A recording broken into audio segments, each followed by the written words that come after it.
Protesters clashed with police, and Arizona's family was right in the middle of it all. Police say some people in the crowd started throwing items at officers after they were trying to move them back onto the sidewalks. But this protest in Tempe did start out peacefully, but then it took a turn, ending with arrests. So Erin joins us live right now with what those protesters were demanding and how many people were arrested. Good morning, Erin. Good morning, Javi. Yeah, they were demanding justice in two cases in particular. Like, no word on if the protest will continue today on what we're told would have been Deon Johnson's 29th birthday. But like you mentioned, things started off good and peacefully here at Tempe Beach Park, moving throughout the street and area along Mill Avenue before taking a turn after dark. Now, it was a huge turnout with people gathering in the park and then proceeding to march throughout the area. The crowds were demanding changes to police policies and highlighted the death of Deon Johnson. Now, Johnson is the man who was shot and killed in a confrontation with a DPS trooper along the Loop 101 on Memorial Day. The organizers were also calling for justice for Dalvin Hollins. Now, he's the teen who was shot and killed in 2016 by Tempe police while they were responding to a robbery call at a Walgreens. Now, demonstrators say that they want justice for both of these men's families.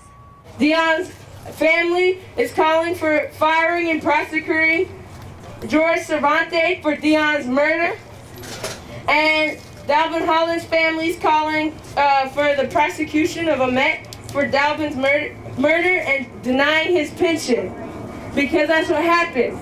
A lot of these officers, they kill someone and then they get to retire early and they get to live off of a pension.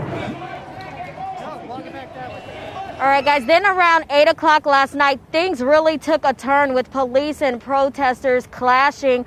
A crowd moved along Mill Avenue, blocking traffic as they marched towards Scottsdale Road and towards the Loop 202. Now, officers did order people to move back onto the sidewalk, but many people refused. Now, what started as peaceful protest was then deemed an unlawful assembly when several people started moving toward police, yelling and throwing things. Now, several people were tackled by officers on bicycles who also sprayed pepper spray to try and disperse the crowd. Now, Tempe's police chief did release a statement kind of really calling out these people that were throwing objects at the officers, saying that the officers were there to really protect free expression and protect public safety. We do know at the end of everything, 7 people were taken to jail and 1 officer was hurt. That's the latest here in Tempe. I'm Erin LeBeau for Arizona's Family.